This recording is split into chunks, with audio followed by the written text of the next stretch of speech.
Thank you all for coming this morning or this afternoon. I hope you're all hunkering down and not getting too blown away by the wind today. My name is Felicia Gans. I am a reporter here at the Boston Globe. I am normally on our cannabis beat, but I, like many other reporters, have been transitioned to covering coronavirus over the last few weeks. And I've been writing our daily Coronavirus Now newsletter. So if you join me from that newsletter, thank you so much. I do see a chat from somebody. Just so everyone knows, if you are a participant in this, you are automatically muted. We cannot see your video. So you are all good to go. Our panelists are all here. I'm going to have them all introduce ourselves. If you haven't watched the film that we're talking about, the film is about faith communities and how faith has been affected by the coronavirus outbreak and how we're still finding ways to connect and create community even when we are stuck at home. So that will be the topic of today. Whether or not you were able to watch the film yet, you can watch it afterwards if you weren't able to catch it. Let's start with Amina, who directed the film and created it. And then we'll go around and each introduce ourselves. Yeah, hi, my name is Amina, and I am an independent filmmaker based in the Washington, D.C. area, formerly from Boston. Perfect. Hollis, do you want to go on and then we can each go around? Sure.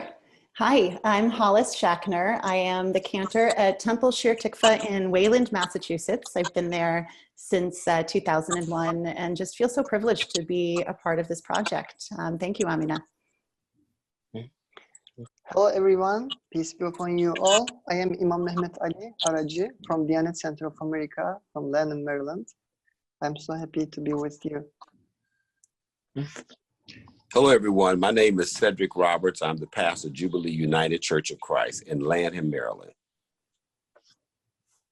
Perfect. So Amina, why don't you start with what your inspiration was for this film and why you decided to create it, why you felt it was an important project to create given what we're going through?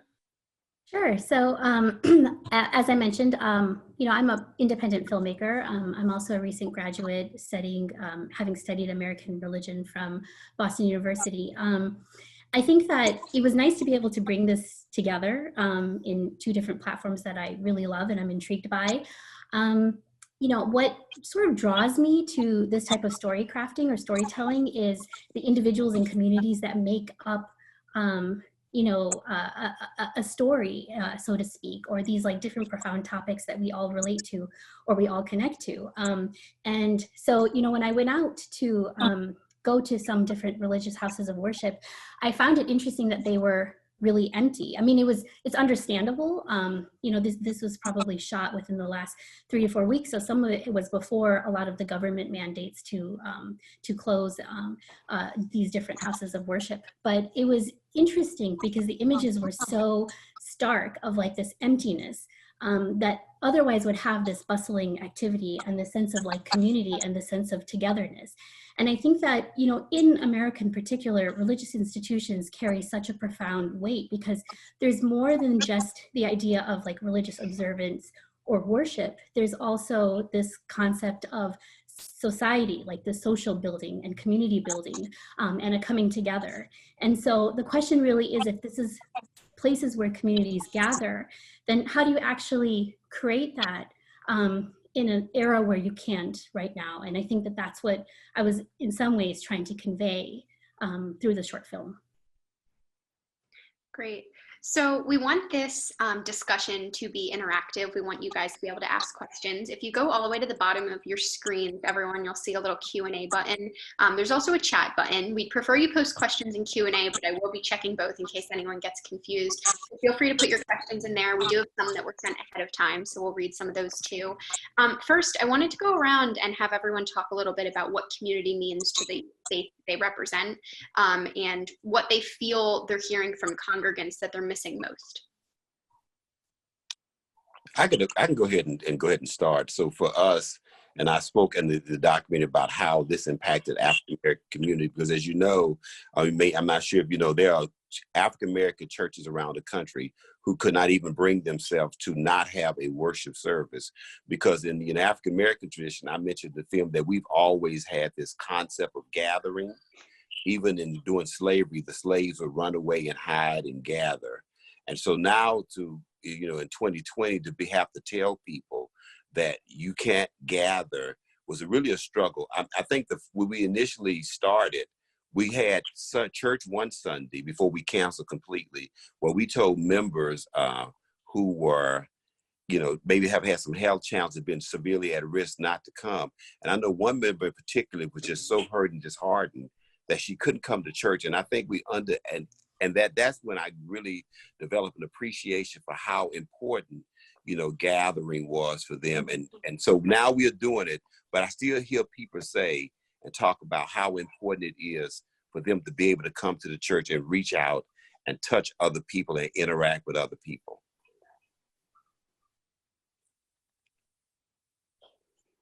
Absolutely. Great. Did anyone else? Well, I can jump in, if that's okay, on what Pastor Roberts, what you just said. In the film, you had this comment you made about how when people watch your live stream services, they have this feeling that I wasn't in the building, but I was in a sacred worship space. And I was just so struck by that and so touched by that, because I think that that's what we're trying to create where we are, the sense that a worship space can extend beyond the physical walls of a building itself, and can hold a whole community, virtually, and even through this film extend beyond our own respective communities and help us feel held as a larger faith community in this country right now, just sort of those concentric circles. And in Judaism, so much of our prayer is collective. The idea of coming together to pray is even reflected in how some of the language of our prayers is a plural language. When we're praying to God, we're saying, Eloheinu, our God, not always Elohai, my God, right? Where many of the most essential prayers of our faith need to be said in community, in a minyan with at least 10 other people around you. So the idea of being cut off from that collective is really challenging. And I think your point about creating a worship space where we can all still feel together is so essential in Judaism as well. So thank you for that language. So I want to add this. As you saw in the film, there are many worship places, which is so beautiful, decorated. But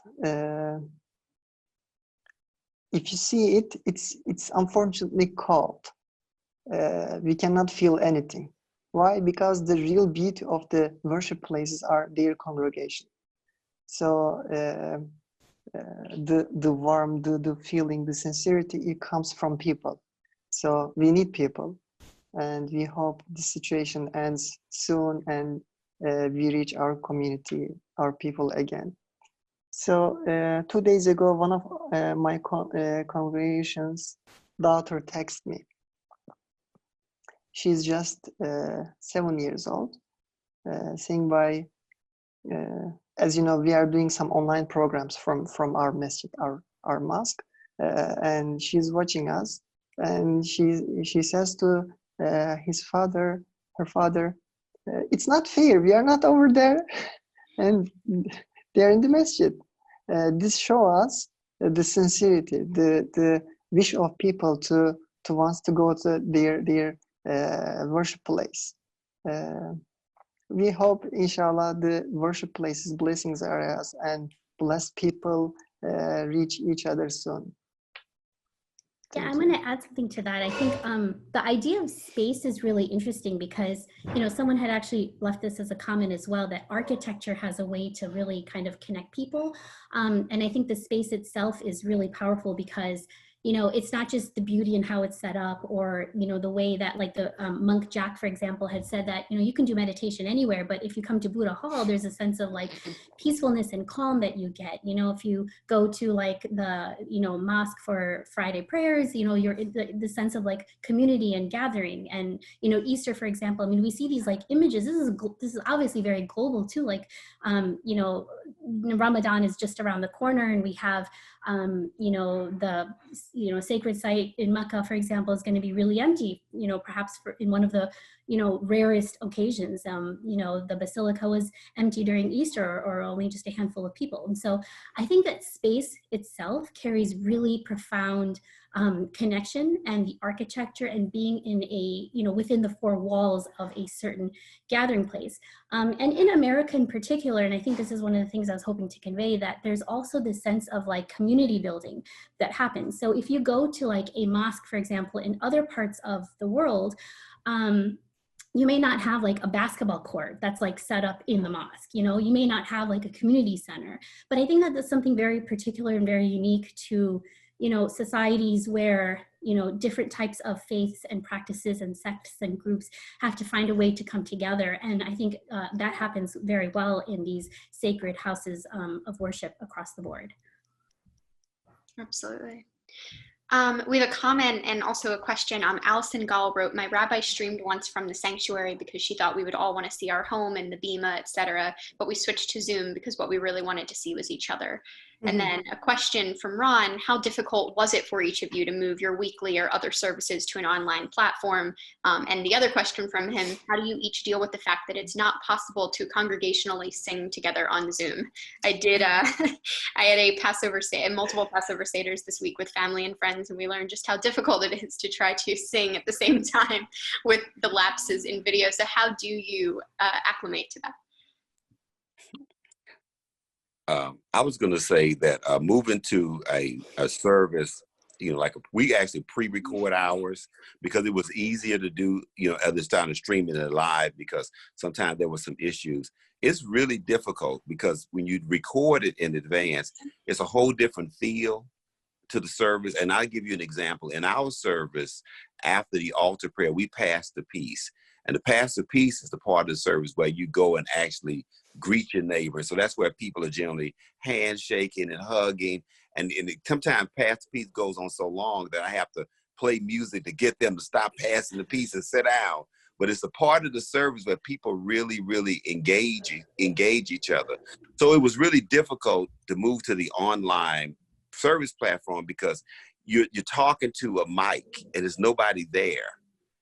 And in our church, it's usually this feedback when you're talking. People may comment back, say, "Hey, isn't God good?" And everybody said, "Yes, God is good." So here you're talking and there's no feedback. So it's going well, but it was definitely a struggle. Absolutely.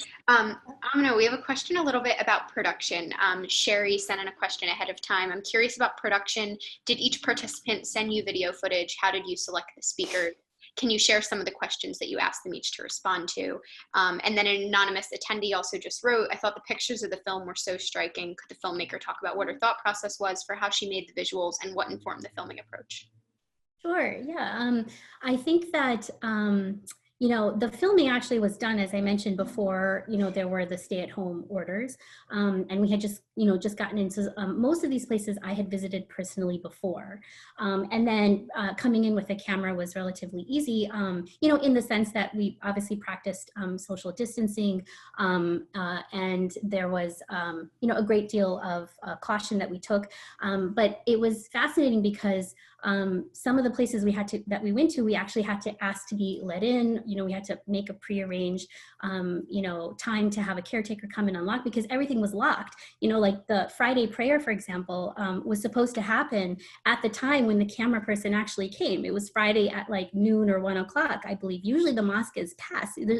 There's no parking, there's nothing. I think that the idea was to sort of capture the wideness, using a very wide lens, the emptiness of it, kind of like the slowness, the slow motion aspect. And sorry, what was the other question you had asked as well? What kinds of questions you would ask the speakers and how you chose the speakers? Yeah, so, I think that it was a stylistic approach. I just embraced it because of social distancing. So all my interviews were by phone with the three that are here, the three preachers that we have here, and the three that, you know, are in the film, but they obviously didn't join today. But, you know, I think that it was a stylistic approach that I wanted to have sort of the emptiness of it. They were not present, you know, or all of them were not present when we actually did the filming. And then I would follow up by phone. And I think it's really interesting to mention that so much of what appears in the film, like there's a choice that you have to make as a filmmaker in terms of like what you edit and what you put in, who you decide to put in, you know, how much time do they get, what sort of soundbite do you want. But my conversations with them were, you know, 45 minutes, an hour by phone. We had so much back and forth. So it, you know, I didn't go in with like pre-prepared questions. I think it was just a natural, you know, like, tell me about your space. How are you connecting with people now?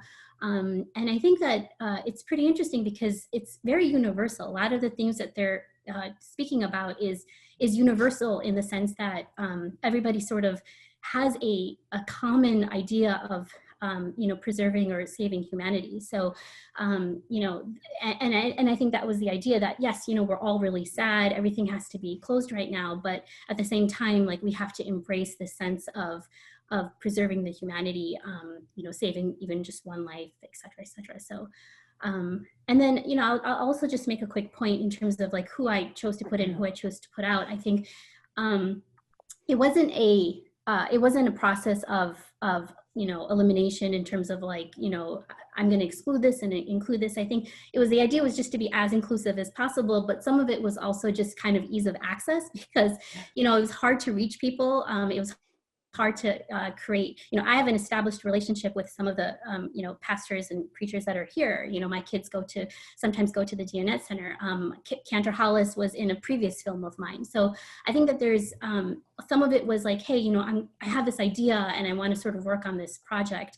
Could you help me out? And then after, others were just sort of cold calling. So I think it would have been nice to include a lot more. You know, I had some comments on different churches that we could have included.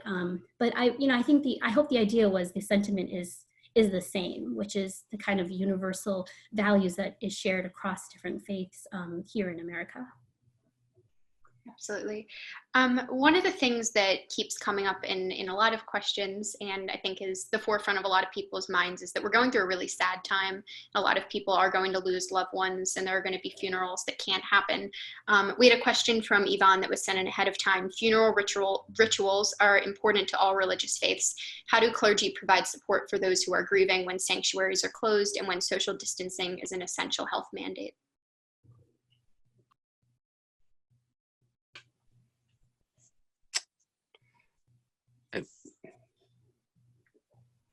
I've actually performed one funeral service, and I have another one scheduled to perform, and you know, with the minimum, and it's a struggle. But what you try to do is you try to use the technology that's available. I think the one that we're doing this next weekend, that's actually going to be, you know, not out of state. They're going to do a Zoom thing to allow people to attend that way virtually. And then what you do is you try your best, even though the group is small, to simulate everything exactly what it would be if there was a worship service full of people, even though there may be only 10 people there, 15 people there, whatever number. You go through all of the elements just like it is. Again, the same concept is to make it be a sacred space. Even if the service is at a graveside, I've done one of those probably about a month ago. I go through the same thing. I have a program. We go through the program and we followed all the same elements, the graveside commitment, to make the person feel again that I've been in a worship experience, even though it may be not large numbers of people there, but it just resembles everything that you would have, those same elements. To jump in on that also, just before social distancing kicked into high gear, we had one last funeral about a month ago where we were already being asked to change some of our behaviors, but we hadn't been asked to shelter at home quite yet. We were in that sort of limbo gray time. And so we've had funerals since then, and I think it's very resonant with what you said, Pastor Roberts. But I think as I reflect on the last one I was physically at, even just being at one where we were allowed to gather, and we had, you know, dozens of people who were together, the idea of trying to figure out how to keep people apart and keep people from hugging one another at a funeral was so painful. You know, you realize how much just a hand on a shoulder makes a sense of comfort real. And to have to stand 3 or 4 feet back, you know, then it was before 6 feet was the benchmark. Even that was just so counterintuitive. And then now to try to live that onto a virtual platform and figure out a way to hug without hugging, right? To hug without touching through a camera. My understanding is that there are new platforms that have come up for organizing Zoom funerals. And even in Judaism, we have this period of Shiva, where for the week following a funeral, we gather in the home of the mourners. And traditionally, when you enter a home where people are in mourning, you actually, this doesn't get observed in America as well as it could in liberal Jewish circles, but traditionally one would enter a home and not say a word to the mourner. You would just go up to them to show your presence and not speak until they spoke to you. And then to try and lift all of that onto a Zoom platform where you have, you know, a room full of people, how do you even observe the guidelines of silence and presence? It's just a completely new normal. But necessity being the mother of invention, my understanding is that somebody who is a software developer lost a parent a few weeks ago, and within a few days had created this entire new online resource to help communities organize loss.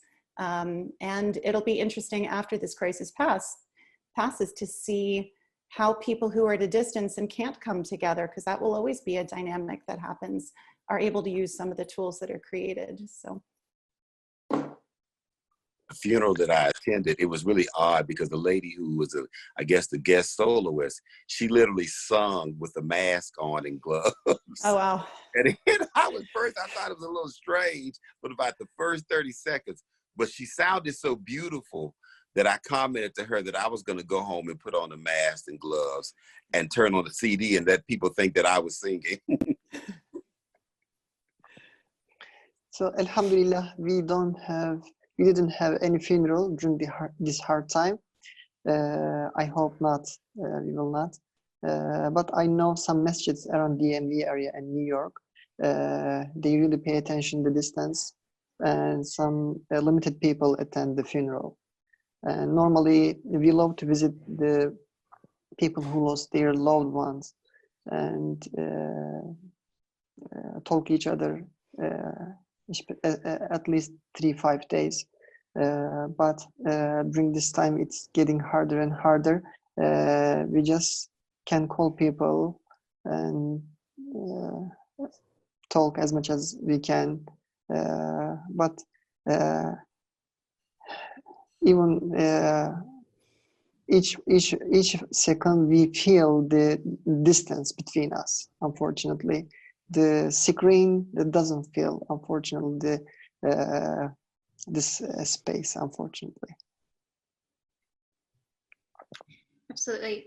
I wanted to go back to the use of virtual tools. Christine McMorrow talked about the ways that the Catholic Church of Boston is using virtual tools to help people celebrate Easter this week. And she had a question about how churches featured in the film had used live streaming to create community, as we have.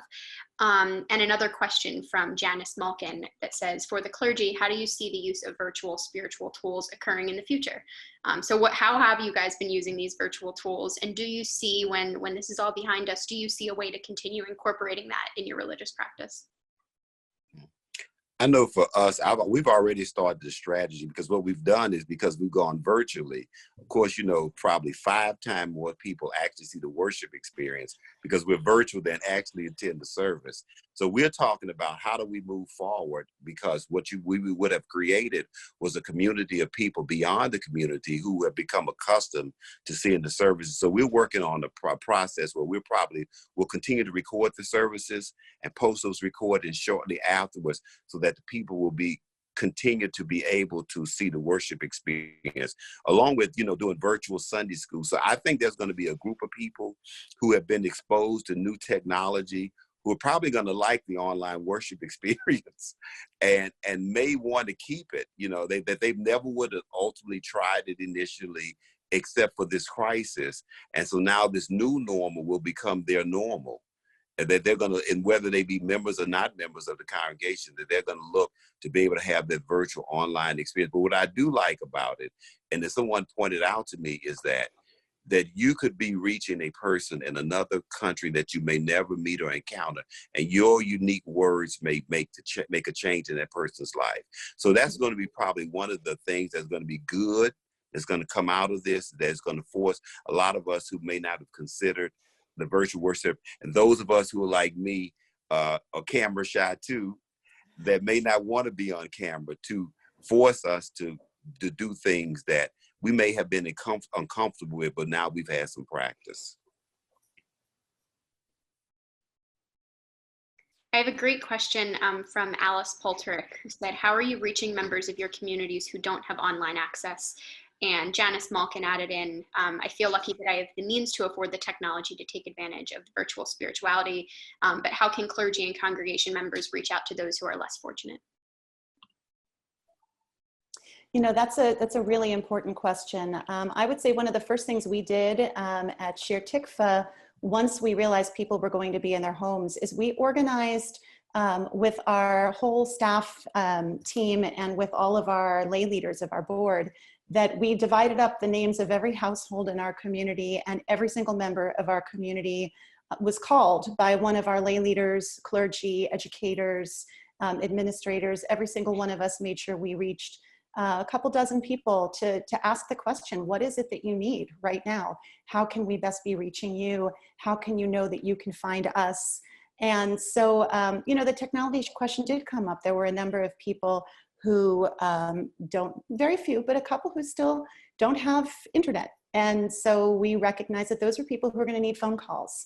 Or if we were teaching a class that they would typically come to and we'd move that class to Zoom, that they were going to need to be able to call in, and that we were going to be able to let them know in advance if there were any particular texts we were using, or scripture or commentaries, so that they could have in their hands what they would need to feel like full participants.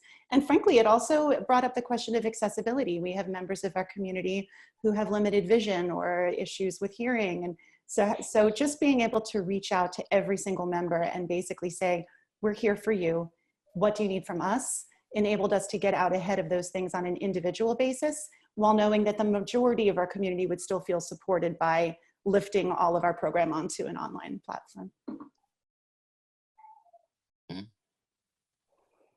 Also, we are using phone calls, and especially if they're old, trying to visit them and asking them from the door, and if they need anything, buying their needs from market. And but feeling their spiritual needs is not easy in this time. But even asking their find their situation is very good for them, and fill some space in their heart, I believe. We need to work very hard in this hard time, and especially visit our elders and fill their heart, inshallah. Absolutely. And I wanted to end our discussion with a question about looking forward. Scott Cohen said, how might this challenge also be an opportunity to reach out and extend our offerings to others who we may not normally see? And Jim Rao asked similarly, while it's still relatively early in this pandemic, what do you think you've learned and or changes that you've made that are likely to continue even when we are past our current situation? What silver linings can we take from this?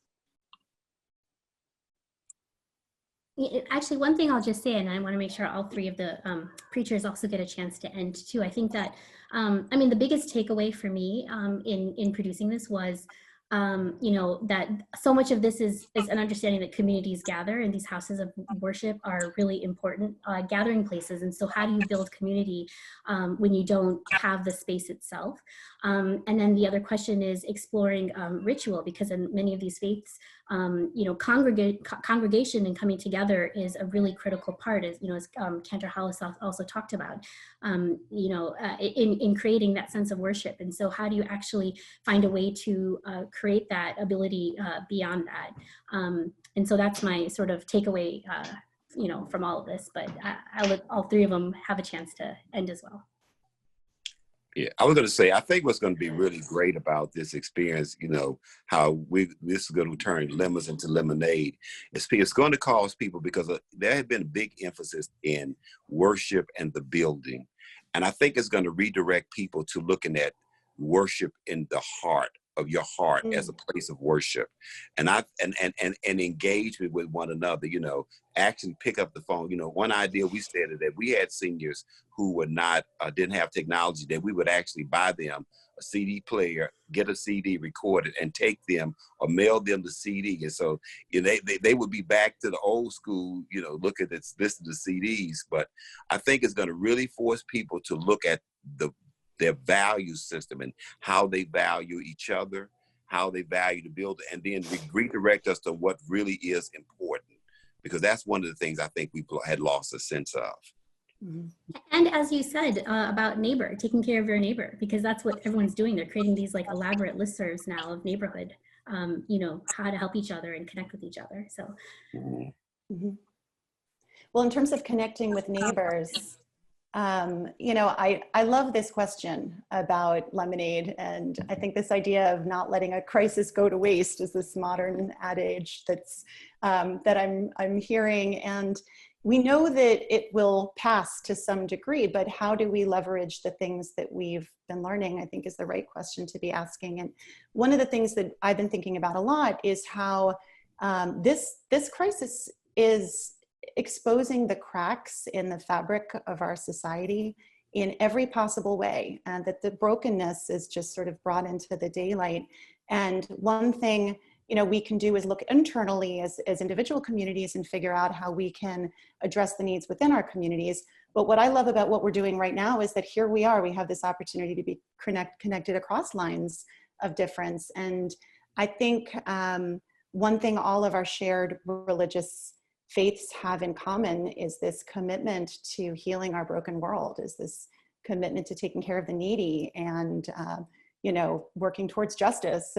And I think that as we see that this pandemic is hitting people who were already vulnerable, particularly painfully now, that the people who are suffering the most are people who have always needed the attention of what we speak about in our faith communities as a commitment towards equality and justice and care. And so I think about how can we leverage this momentum together?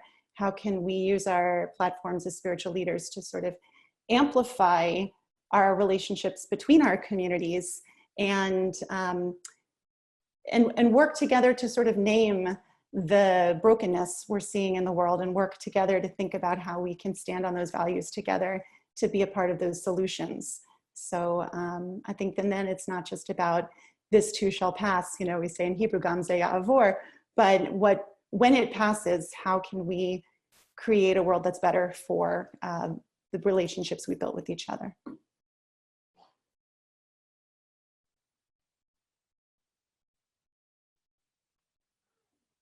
Imam, anything you want to throw in at the end? And then I'll wrap it up. I ask from Allah, the God Almighty, health for all diseased people and patience for everybody who lost their loved ones. And I ask Allah subhanahu wa ta'ala cure in a short time. And inshallah, people will return their normal life, and they will learn many more things from the situation and connect each other, love each other, and fill their hearts. Not think just worldly life, to prepare for their hereafter also. Great. That was beautiful. Thank you. Thank you guys all for joining us. I hope you enjoyed this chat. I'm sorry we're running a few minutes over. If you have any other questions, feel free to reach out to me or to any of the panelists. We'd be happy to chat with you, and hope everyone stays safe and healthy. Thanks so much. Thank you. Thank you. Thank you. Good talk Thank to everybody. you. Thanks, Boston Bye-bye. Globe as well. Thank you. so Thanks to the much. Boston Globe. Bye. Bye.